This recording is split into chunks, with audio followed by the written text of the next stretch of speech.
היי, התעורר בי הרצון היום לעשות איזשהו תרגול של גוף ותודעה. מאוד פשוט ויומיומי שכל אחת יכולה. עבודה של פנים וחוץ, דימוי של עץ דרך הגוף, ותשומת לב לתחושות שלנו. מה שמאפשר לנו ליצור איזושהי הרמוניה בין התחושה הגופנית לבין היכולת שלנו. ובואו נתחיל. אז אנחנו עומדות פשוט,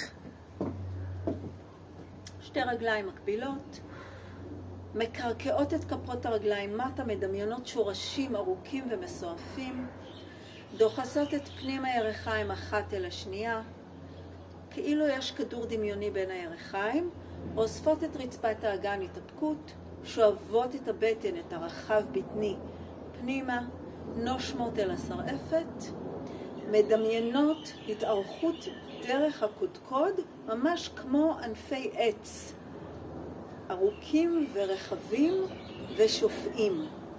אני קוראת לזה שורשים מעלה.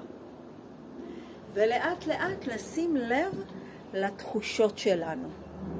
זרימה שיש בגוף, רכות, תחושה של נעים לי יותר, נעים לי פחות, מרווח, גדול, שקט, ממש לשים לב מה מתעורר בתוכי, ביחד עם הקרקוע של העץ,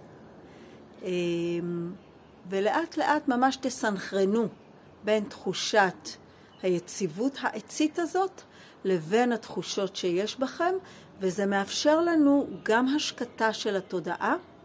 יוגה היא הגבלה של תנודות התודעה, מאפשר לנו איזושהי שליטה במה שקורה בתוכנו.